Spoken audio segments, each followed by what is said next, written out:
to a 2B.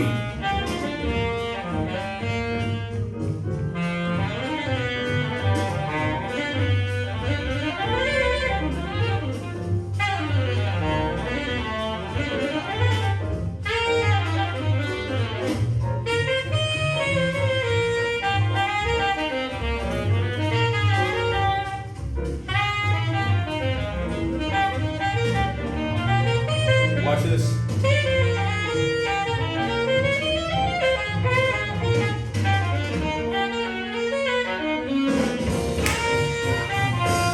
Boom. Way he plays that solo break lets us know we gotta go. We gotta go in 4. If we don't, he plays that. We go. It's not gonna sound right. You right? Yeah. Conversely, if he came out in his first solo break and played that same lick, and we went to a TV, that wouldn't be the right thing to do. Or if we went into 4 on his first solo break when he played that nice solo break and we went into 4, that would be incorrect because he's established that. We are all drummers. We all get to make those choices, and if we make them clear, the rhythm section can follow it. Will follow it, right? There's an example of that. Now let's go back to the other tune that we talked about. This is Ella Fitzgerald's Smooth Sailing, right? So in this one, this is important because in her solo, actually I'm not going to tell you, I want you guys to tell me what you think here. Whoops.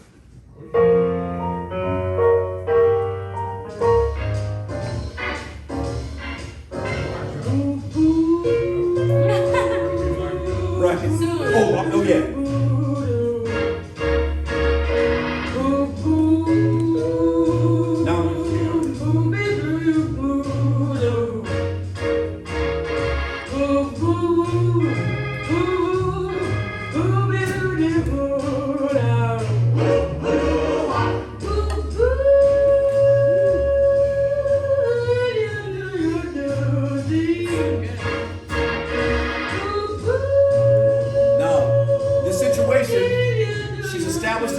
But we need one more thing, which is what? The solo break.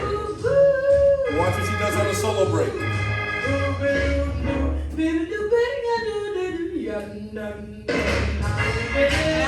Right there. That solo, that's right there. That solo break tells the rhythm section, a strong solo break. We were getting all that swing from Ella. Is just no question. Right. There's no question. There's no question. As your grandma said, well begun is half done. That's You get out the blocks and you're gonna win the race. right. This is why I got in trouble out of school. That's right. You know, I'm gonna be like, I'm gonna call you in faculty meetings. You're gonna have me in your earbud, and I'm gonna be telling you a bunch of crap. Tom Walsh will be mad at me again, man. I don't know. What are you laughing at? What you laughing at? What are you laughing at? Okay, so now, is that making sense to everybody? Yeah. So we established what we want in the melody, but now that solo break, we've got to establish what we're looking for in that next chord. And you are all empowered to do that. All empowered to do that. All right, check this out. Yeah.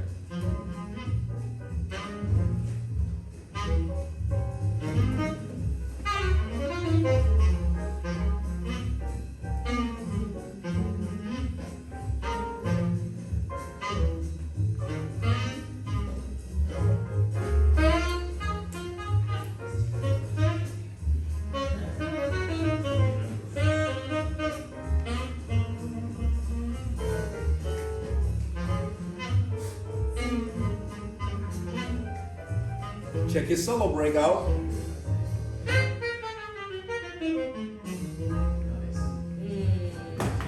See what the rhythm section does? Kept it down. Because he made it apparent what he wanted. How did we know before they brought it down that was really going to go down like that? It's just his solo break. His solo break, I just listened to his solo break. So just listen to what he starts playing. Listen to what he does. Yeah. And let him direct. Let that front line direct it. Right?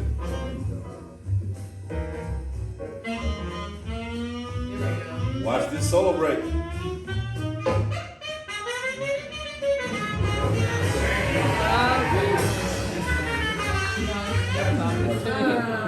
Okay. He Here it is.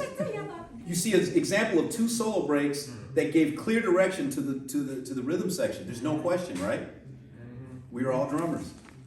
We all get to make those choices. We all can decide and say, you know what, here's the direction I'd like to take my solo. And as long as you're very clear, we're gonna follow. We're gonna follow, we will follow, right? Okay, so let's go to the next section of this discussion here. Before I continue, do we have any questions? Please ask. That's why we're here. Why we are here. Any questions at all? Yes, Megan. Is it because of all the recordings that we've listened to that we pick up? Because like the way Ella sang that break, I knew that the drummer was they were gonna hit N4 before the break. It was gonna be that get that thought and then go into it was like everything was dictated perfectly. Is it because of recordings? What do you think it is that like causes us to know? So I want to make sure I understand that. Oh, I know. I'm not very clear. No, it's me. Yes, I'm sorry. No, it's cool. It's like we know that they're implying that they want to go into it. Do you think it's just because of like we've picked up on all the recordings that it's happened on, and like that's something we're used to hearing, and we're like, oh, they want that because we've heard that before? I mean, yeah, I think it's a combination too, but I also think that like if I look around the room, I can probably I could probably pick out maybe 5 to 7 people or more have never heard this recording, but knew it was going to happen after Ella's solo break. Mm-hmm. Because it's so musically intuitive, like that's what needs to happen. It was almost like he finished her phrase. Yeah. Da da da dee da da ba bee ba ba ba ba ba ba. Yeah. Like Yeah. it's like he was finishing the sentence with her. Yeah. It was because of her, what? Clarity. Clarity, yeah. Clarity. Her clarity of what she was doing on that solo break allowed him to allow the drummer. I don't think that's the big pin on that one. But allowed him to come in and finish that phrase. That's all that was. It was clarity. It was clarity. And we get to the solo break. Sometimes we have to remember, like, you are putting down as a frontline player, the solos. You are putting that street sign down, not us. You're deciding that direction. You know what I mean? So as clear as you can be, we are there to support. You know, we will be there to support. And so that's why you should feel more empowered after today's discussions. Like, you know, I want to start taking my solos here. I want to start doing this. And in the rhythm section, you just made our job like easier. It's made our job. And remember, it's like the goal is this is the ultimate team sport, and what we're trying to do is make everyone's job easier. Understand what we can do to make someone's life a little bit easier. That's what we do on the stage. That's all it is. Let's everyone get their instruments out, and if you play piano, maybe you can come and we can rotate or something. But we're all going to take the A train. And drums, if you guys want to go in the back and rotate or something like that, let's all take. We're going to do take the A train, and we're going to go ba ba ba doo be doo ba doo be da, and we're just going to work on solo breaks for a couple of seconds. All right, solo breaks. If you have your instrument, bring it out.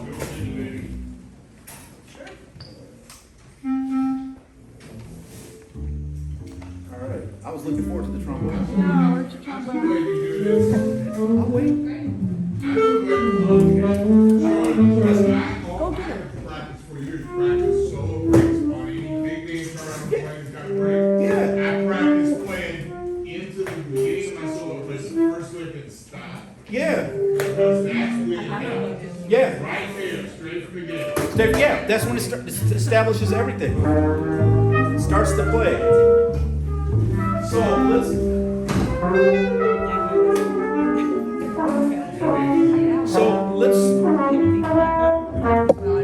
why don't we start? And I guess if you guys can, if everyone can come up here a little bit closer, that'd be make a little half circle or something like that. Come on up.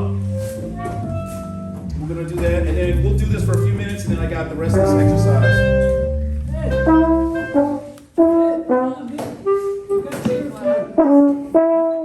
And drummers, we worked on the rotation thing today. Right? We want to call it the now. So this you guys can roll. Yeah, this is moving on to the little bit here. So you guys have to rotate it. Very good. Very nice. All right. Yeah, let's everyone come up here as much as possible. Come up here as much as possible so that we can all be together. Huh? So the stage just for you. You stayed? I thought you said you were singing. You were singing that. You got a nice voice.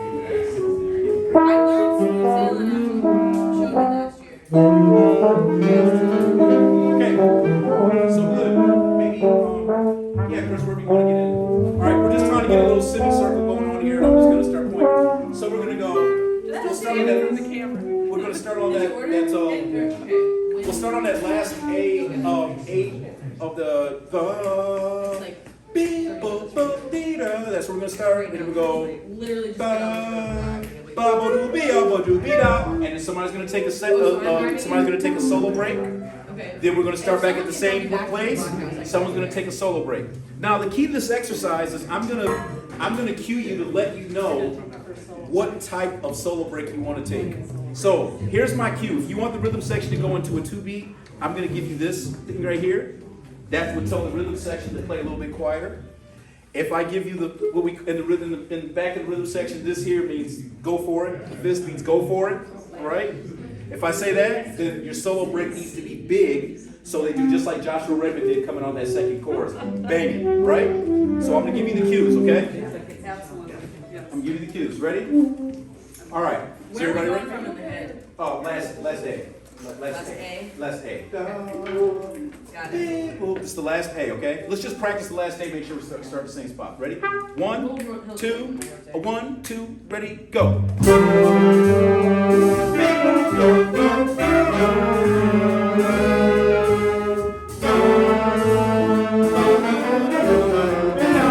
That's it. And just stop right there, and that'll be our solo breaks, okay? Yep, stop right there so we get to the solo break, okay? All right. You're up first. Okay. I'll give you the cue right now. We want a soft solo break so that the rhythm section will play it too. Okay, ready? Ready? 1, 2, 1, 2, ready, go. A little softer.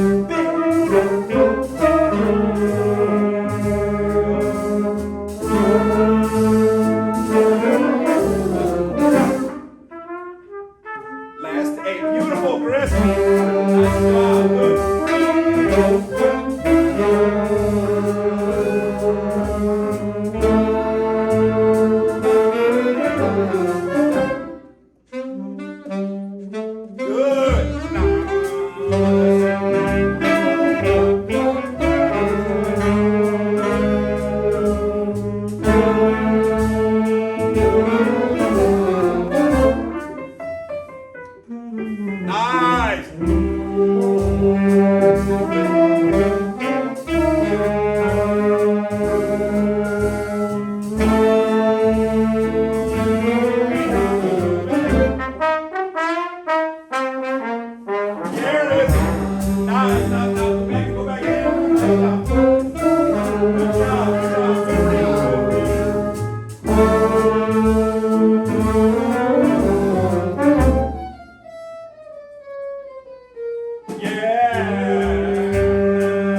Good job.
Good job.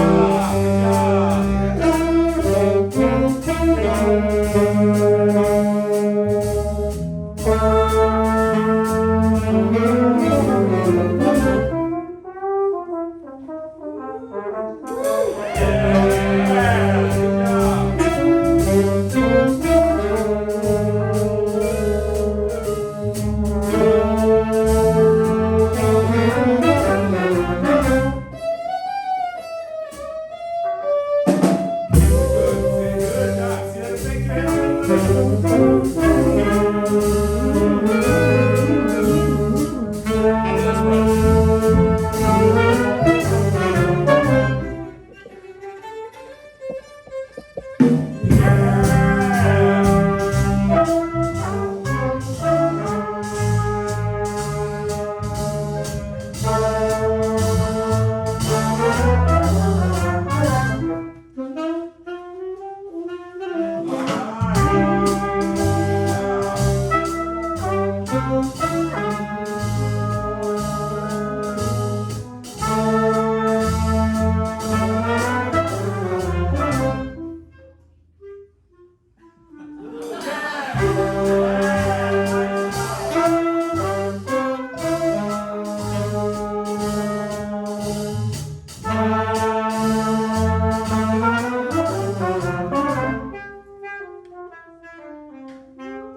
We are all drummers. Yeah. We are all drummers. We are all drummers. Thank We you. all have the option to be, to contribute to the music, to add to the music, to add direction, to add texture, to add ideas, to add thoughts, to add a personal approach.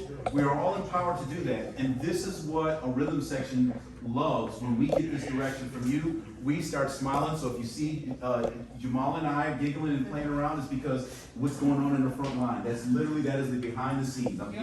I'm giving you our playbook. And I'd be giggling if I didn't have to talking about it. Yeah. But that's our playbook. That's our playbook. So that's what's going on. Now, let's talk about a few things. Let's talk about the interaction, especially as it relates to the drummer, right? Interaction. How do we interact better with drummers, right? How do we do that? So there's a few different ways to think about this. And I'm going to try to push this forward really quick. Okay. There's a few different copying styles that we're listening for, or solo styles that we're listening for in the drums.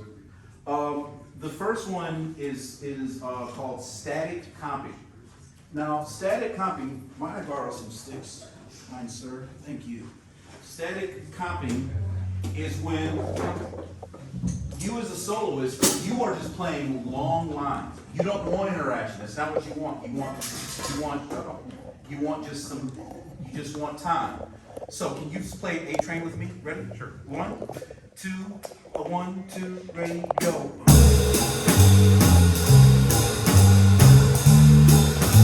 You can walk.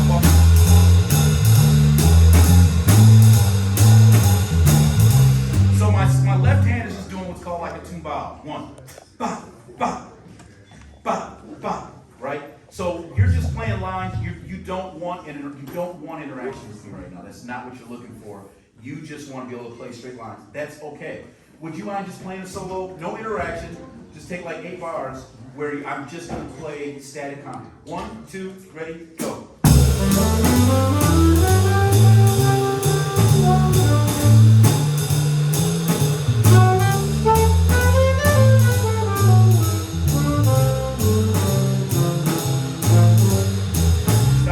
That's static comping. There's no interaction happening. That's quite all right. Go to a great example of this is Lester Left Town, Art Blakey, the Jazz Messengers. It's a great example of static comping. Of just they're playing and he's just ba ba ba ba ba ba ba. It's just like laying it right in there, and that's cool, right? That's fine.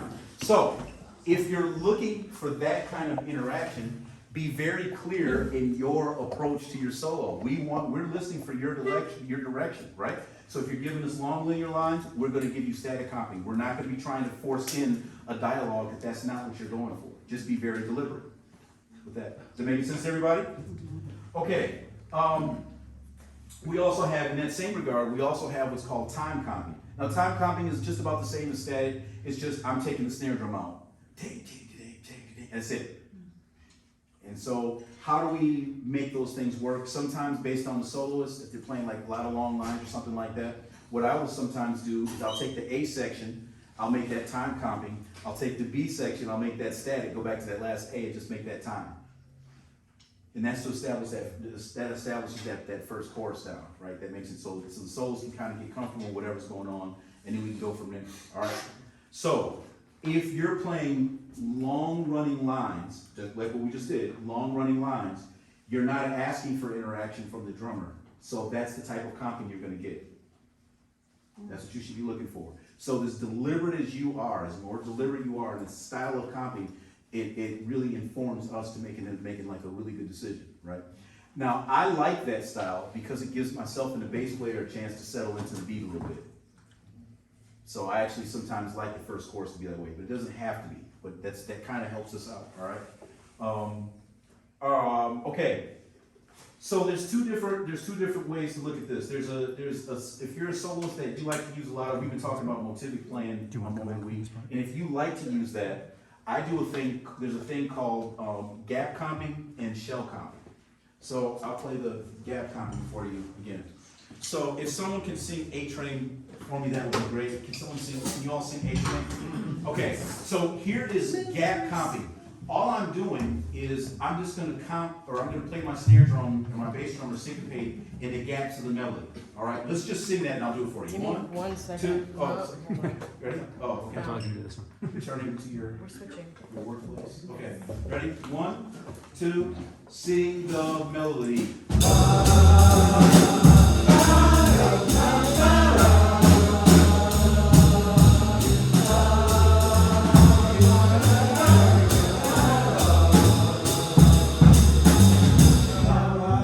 See how that works?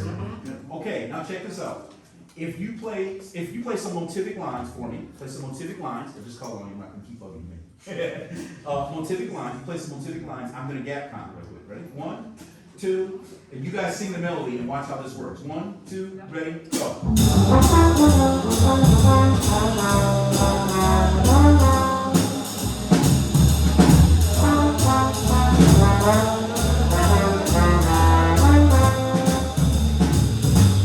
Makes sense? Makes sense? That was long line, sorry. That's okay, that wasn't bad. Breaks it in. You had enough of the melody, you know, you gave enough to make it make sense. So, that's what's called, I'm gonna use gap comping. So I'm thinking of the melody the whole time, and I'm basing my melody off, because he's playing motivically, I can base my melody, my comping off the gaps in the melody.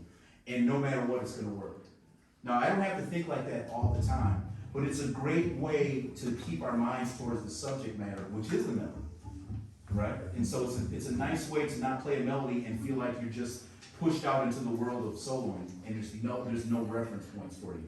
Right? The melody is always there, it's present, and it's a useful tool for you throughout your solo, right? Okay, now I'll do what's called shell comping, right? So let's do this, let's sing the melody. Now shell comping is when I'm just playing hits off of the melody. Right, so you'll hear this. 1, sing it with 1, 2, ready, go.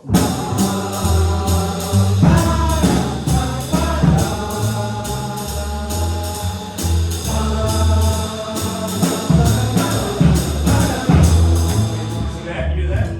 Okay, now let's take a solo. I'm gonna do shell comping. You're still staying with motivic playing. Okay? You're still playing with your short lines, Okay. and I'm gonna do shell comping. 1, 2, ready, go.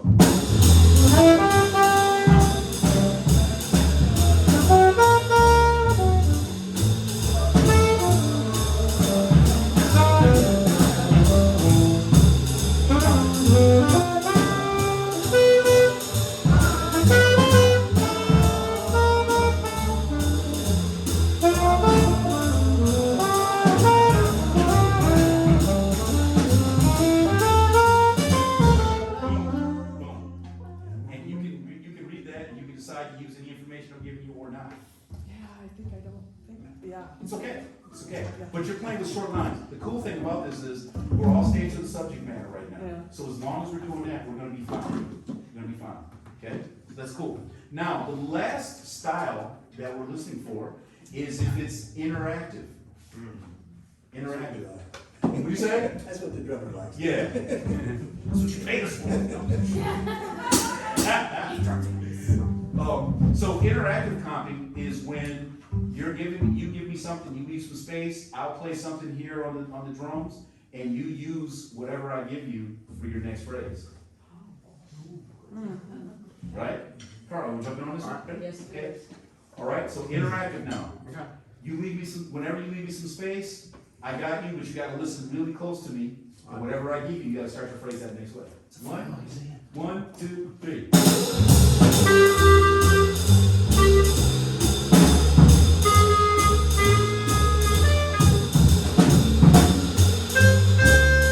Here it is.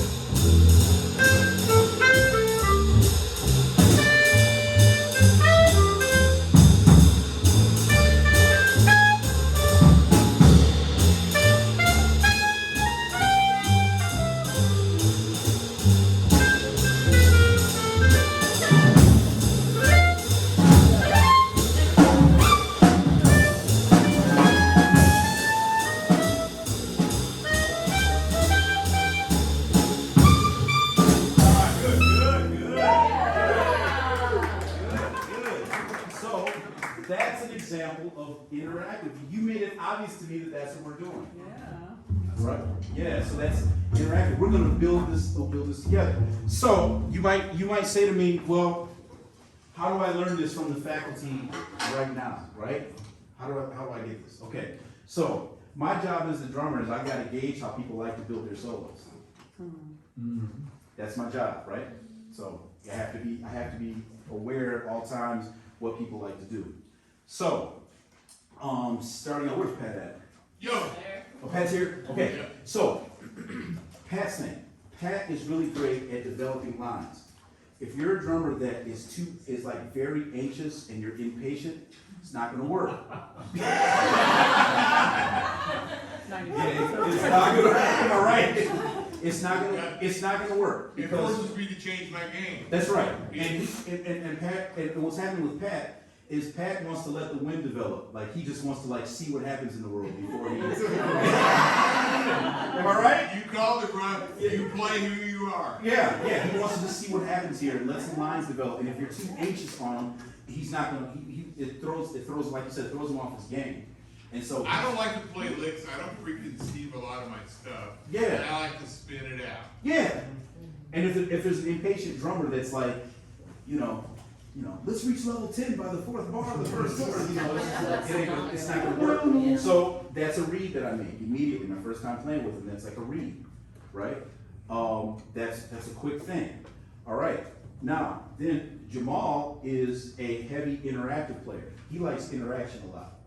He likes to see that at every moment is there something that we can do. Even in his solos, he builds his solos, but he builds his solos to where it's almost what I call comping counterpoint, where he likes it when the drummer is comping with him, is bringing it up with him and rolling with him, right? So that's kind of his style. That's what he's looking for in his solos. He plays all his great solos because he's moving in a direction, and he doesn't necessarily. He can sometimes like to do the interaction. Sometimes he's like, "I got it. Just ride with me. I got this. Just come with me." So he enjoys that. Now, wait, who's making this laugh? That's awesome. Yeah. So now Megan likes to come in and she likes to do motifs to build. She likes motifs. And then sometimes after every third or fourth is when she'll come back and you'll throw something, whatever. But she builds her things off of motifs, right? Yeah. She likes to know immediately when her motifs, and this is what Greg Ward does this too. Greg Ward likes to use motifs to see if the rhythm section will listen to her. Yeah. So that's what she's doing. Yeah. All this stuff. Right? So she's trying to see rhythm section you listen to. If I throw some stuff, or are you gonna do something, whatever, is the drummer just gonna pull out brushes for no reason? Like, what's gonna happen? Just still start going to some chords. Like, what's gonna happen if I leave some space? So that's what she's doing. Once she feels comfortable, then she'll go straight in. So she'll start off like Lockjaw and then leave like Wayne Shorter on you.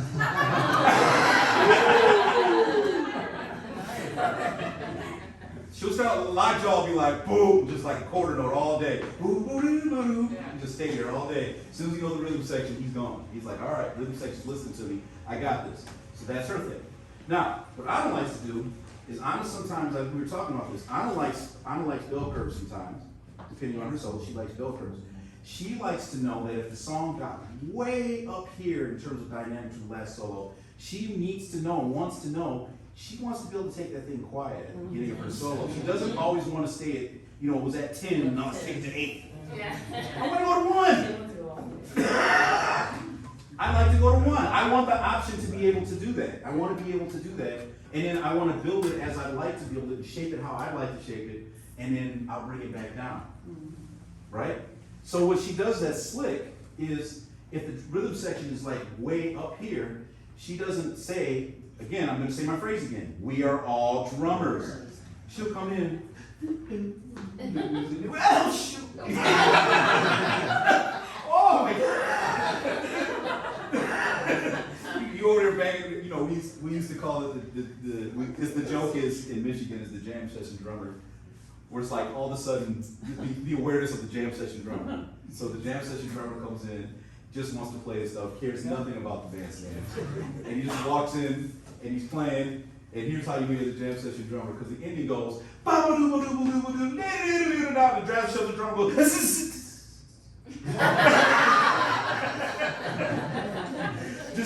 just not listening at all. Just not listening. Not listening. Not even caring. So, you know, Ida likes to use a lot of dynamics in her solo to build and bring it up, and she likes to build those off a lot of motivic ideas. But what's interesting about her is her motivic ideas. She takes one thing, takes the last part of what she just used, and uses it for the build the next one. Right? That's her little trick. Am I right? Yeah. Okay. It's my job. It's my job. It's my job, right? Drummers So, are fortune tellers. yeah. So why do I know these things? It's because everyone is very clear in how they build their solos or how they think about music. So as soon as the clarity is there, I'm just spending time going, oh, bang, this is what they like to do. Here's their tendencies. Here's what really helps them express themselves in the way that they like. Okay, that's cool. Let's do it. Right? We're all in the bandstand together. So how can I get that information? Super clear. They're very clear in what they like to do. So what I'm bringing to all of you today is like, be very clear in what you want to do and what you're hearing in your approach and how you feel the direction of the music can go, what you'd like to say. Is it motifs? Is it long lines? Is it whatever? You can use those things to really inform the rhythm section of the direction that you want to go to. Don't be afraid of taking the first part of your solo and dropping down the pianissimo. Don't be, I know what to tell you, it works. It was awesome, and then I feel like you guys had a lot of freedom too. Mm-hmm. Yeah, when we feel like the direction is coming from up front, then it makes our job a lot easier. We don't want to direct it in the back, and I think that's kind of where the ball hits the ground, because I think sometimes the front line's feeling like, well, you know, I guess the rhythm section is going to do this. I guess that's what I have to do. It's like, no, we don't want that. We really don't. We want to support you. We're there to support your musical vision, so to speak. So that's why that's important. So now, how did I take the time to do that stuff? I would sometimes, with all the records, I would sit down and think about people's tendencies when I listen to a record, what they like to do, how they build their solos. Not just my instrument. That's, I think, the biggest thing about learning a record is don't listen to your instrument too much. Listen across the band. You know, how does Train like to build his solos? Check it out. You know, how does what Kelly like to build his solo? Okay, let me check this out. How does all these?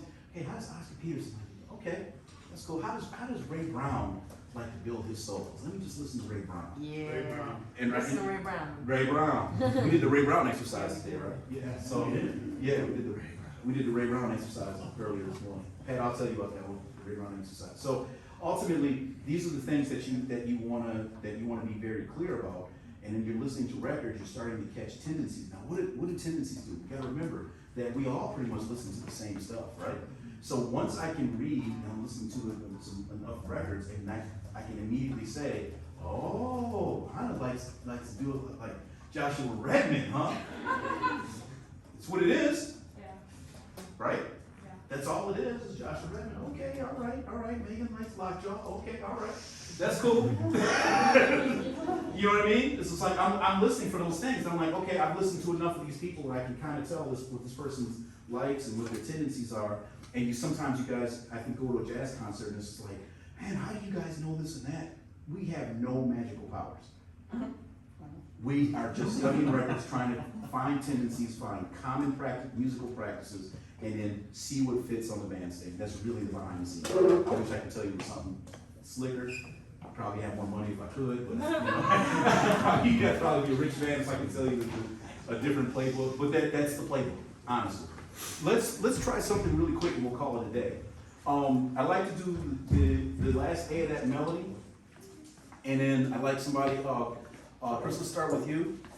Like you to take a solo break in a way that you want to take the solo break, whatever you want from the rhythm section, and then go ahead and decide the type of solo that you're looking for. Is that cool? Sure. So if you want interactive or whatever else. My biggest thing with interactive solos, go ahead and put an eye on the drummer a little bit, just let them know that it's you know, whatever, if that's what you choose to do. Let's take the last A, take that solo break, and you take the solo break as you choose. Check your fiddle. If you want it to be big, we'll make it big. If you want it soft, whatever. The rhythm section's gonna listen to you. Then you take. We're moving out of her way. Oh, okay. I'm not gonna be second. He dipped over here. You did that to me last time. All right, here we go. You ready? Starting at last day. Everybody can start on the last day of A train. And Chris has that solo break. He's gonna decide the direction of the solo of the rhythm section and decide the type of solo the type of comping that he's looking for. Again, long lines is gonna get static comping, right? Motivic is gonna get you shell, or it's gonna get you gap, or you have interactive. Okay, let's try it. Last A. 1, 2, 1, 2, ready, go.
Carl seconded that.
bass solo, whatever you want. I'm not plugged in yet.